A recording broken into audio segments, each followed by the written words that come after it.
देख रहे हैं सक्षम Bharat TV. Peak outside Ladakh, I have come to the upper valley of Phyang village to check on the Ice Stupa artificial glaciers making, where we are introducing digital automation. चलिए अब हम आपको बताते हैं कि Ice Stupa artificial glaciers को बनाने में हम डिजिटल ऑटोमेशन कैसे ला रहे हैं, यानी कि इसे स्वचालित कैसे बना रहे हैं।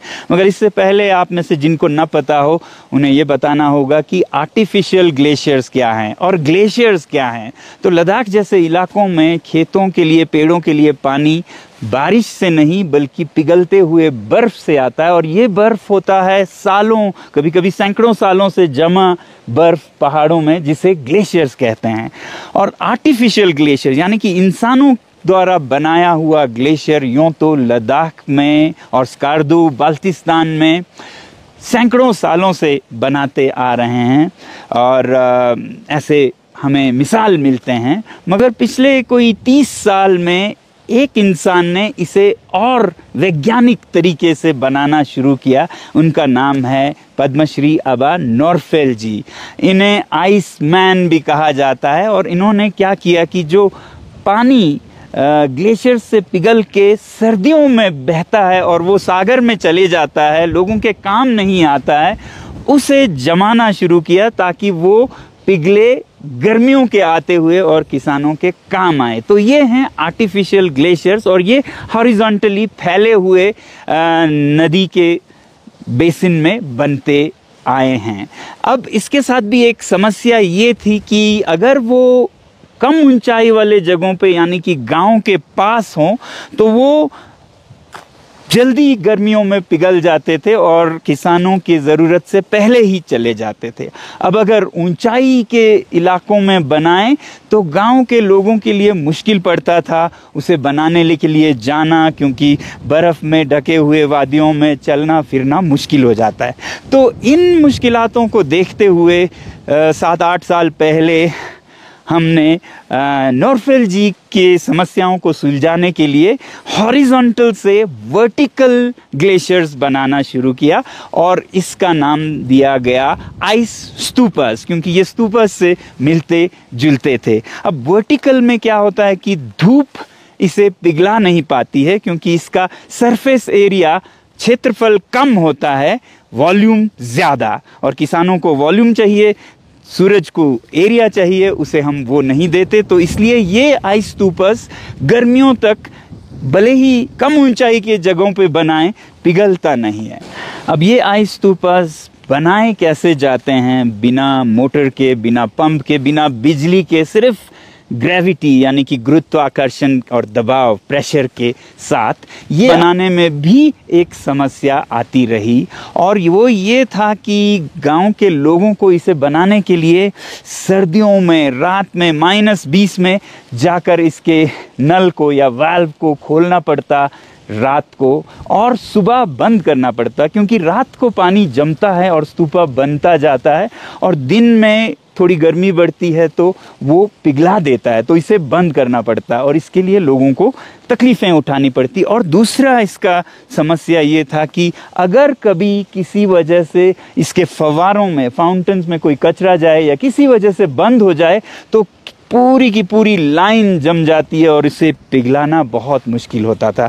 तो इस समस्या को सुलझाने के लिए आंसर था ऑटोमेशन, डिजिटल ऑटोमेशन, ताकि ये पानी खुद ब खुद रात को चलने लगे और सुबह बंद हो तापमान के अनुसार। और कहीं कोई कुछ कचरा फंस गया या किसी वजह से बंद हुआ किसी एक जगह पे, तो वो सेंसर काम करे और दोनों ही हालत में पानी को अलग से डाइवर्ट कर दे, और इससे पूरी लाइन बच जाए और लोगों को भी तकलीफ ना हो। तो इसलिए अब हम जाते हैं ऑटोमेशन को समझने के लिए। तो ये हैं अंगचुक नोरबू जी, जुले अंगचुक नोरबू। और अंगचुक नोरबू हमारे साथ कई सालों से काम कर रहे हैं, सबसे सीनियर मेंबर्स में से एक हैं। तो अंगचुक नोरबू, आप कैसे याद करेंगे ये डिजिटल ऑटोमेशन के सफ़र को आइस्तूपास में? जी गाले, जैसे हम पहले भी 2018-19 में भी हम अपने आइस्तूपा टीम के साथ थोड़ा ये जैसे हम पाइप जम जाना और इसी दिक्कतों का सामना करना पड़ता था, तो उसी को देखते हुए हम ऑटोमेशन किया और थोड़ा बहुत विचार किया था। तो उसको देखते हुए फिर हमें जैसे इंटरनेशनली भी हम जैसे आइस्तूपा टीम विज़िट करते हैं, जैसे स्विट्ज़रलैंड, चिली। तो 2021 में भी हमारा आइस्तूपा टीम से 2 लोग गए थे, तो वहाँ पर और जैसे हम ऑटोमेशन का सोच रहे थे और उसको आगे बढ़ने का गति मिला था स्विट्ज़रलैंड में। जी। तो फिर उसके साथ साथ फिर अपना ऑटोमेशन सेटअप 2022 में 22 की सर्दी में हम कुल्लुम वैली में गांव में किया था। हाँ जी। फिर उसी के साथ साथ फिर जैसे ही हमारा थोड़ा बहुत सेटअप काफ़ी अच्छा हो गया, फिर चिली में भी हमारा एक टीम के साथ भेजा था, तो वहाँ पर भी काफ़ी अच्छा काम किया था। अभी जैसे कि आप देख सकते हैं कि फुल्ली अभी ऑपरेट हम ऑटोमेशन से हो रहा है। मैं आपको बताऊं कि अंगचुक नोरबू और हमारे टीम के और एक मेंबर अमन इस गर्मियों में जब चिली में सर्दियां थी तो इन्हीं इक्विपमेंट को टेस्ट करने के लिए गए थे और उसको चलाकर चिली के टीम ने भी एक ऑटोमेशन सिस्टम डेवलप किया था, उनको चलाकर ये फिर उस एक्सपीरियंस के साथ लद्दाख में अभी हम इन्हें इंस्टॉल कर रहे हैं। अब मैं चलता हूँ हमारे और एक साथी निशांत टिक्कू, जो कि इस वाल्व पर काम करते आए हैं, काफ़ी सीनियर मेंबर हैं इस टीम के, हेड करते हैं, तो जानेंगे कैसे ये काम करता है। अगर मैं फिसल ना जाऊं। झूले निशांत, झूले। निशांत कश्मीर से हैं और बहुत ही डेडिकेटेडली इस पे काम कर रहे हैं। निशांत बताएंगे कि कैसे ये वाल्व्स ऑटोमेटिकली ऑन ऑफ और ड्रेन होते हैं? जी काले, सो ये एक सिंपल 4-वे वॉल्व सिस्टम है। इसमें 4 इनलेट आउटलेट्स हैं, तो इसमें पोजीशनिंग सिंपल है काले, क्योंकि अभी दिन है। अगर हम स्तूपा में पानी डालें तो पानी मेल्ट हो जाएगा, जमेगा नहीं। तो वॉल्व पोजीशनिंग क्लोज पे है, पानी यहाँ से आ रहा है और ड्रेन में वापस नदी में जा रहा है। जैसे ही शाम होगी और पानी जमने का टाइम होगा, वैसे ही हमारा सिस्टम ये डिफाइन करेगा कि हाँ अब जमने का टाइम है, तो ये ओपन पोजीशन से ये इस पोजीशन में चला जाएगा और हमारा ये दोनों साइड जो ड्रेन है वो एम्प्टी रहेगा और सोर्स से सीधा स्तूपा पे पानी जाएगा। ब्यूटीफुल।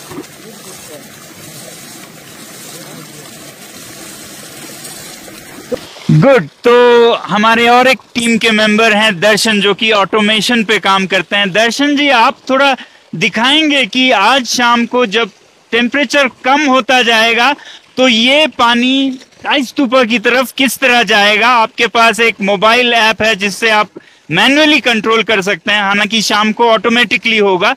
कैसे करते हैं, दिखाएंगे? ये मेरे पास एक फ़ोन में ऐप है, एक डैशबोर्ड बना रखा है। मैं मेरे फ़ोन से मैन्युअली आइस्तूपा के तरफ पानी स्विच करूँगा। अभी आप देखोगे कि ये जो वॉल्व है ये घूमने लगेगा, तो कुछ देर लेता है और उसके बाद ये ड्रेन मोड से फ्लो मोड में आता है, फ्रीजिंग मोड में। ये आप अभी देख पाओगे कि ये अभी ड्रेन करना बंद कर देगा और पानी यहाँ से इस तरफ आइस्तूपा की तरफ डाइवर्ट होगा। मैं आपको ये भी बता दूं कि ये वाल्व सिस्टम पूरा मेड इन इंडिया है और जो ऑटोमेशन सिस्टम है वो तो हमारा अपना इन हाउस डेवलप्ड सिस्टम है। आप बताएंगे दर्शन जी इधर आकर कि कैसे क्या क्या क्लाइमेट फैक्टर्स को लेके ये ऑटोमेशन सिस्टम काम करता है? तो जो आपने वॉल्व सिस्टम देखा, ये यूनिट जो पूरा यूनिट है, इसमें ऑटोमेशन और हमारा वेदर स्टेशन लगा हुआ है। तो वेदर स्टेशन में अलग अलग जो हमने सेंसर्स लगा रखे हैं, जो पानी का तापमान, पानी का प्रेशर, जो वातावरण का तापमान है, ग्राउंड टेम्परेचर देखता है, सोलर रेडियंस देखता है, विंड स्पीड देखता है, विंड डायरेक्शन देखता है, और इन सब चीज़ों को नाप कर ये डिसाइड करता है ये सिस्टम कि किस समय वॉल्व को बंद या चालू करना है।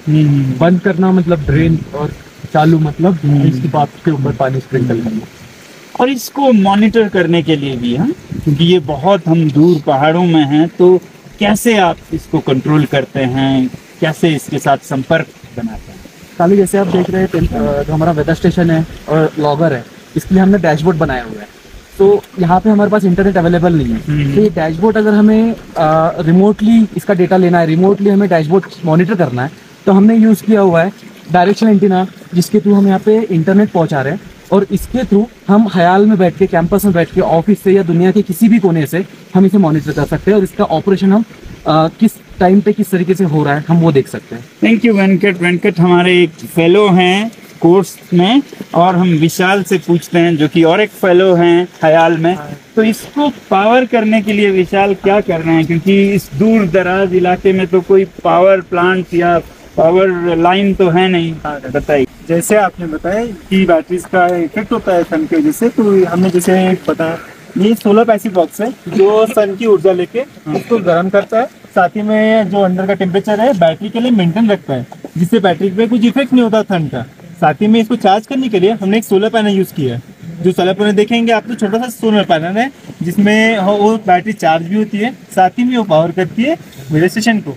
और इतने छोटे से सोलर पैनल से पूरा सिस्टम पावर हो रहा है। हाँ काले।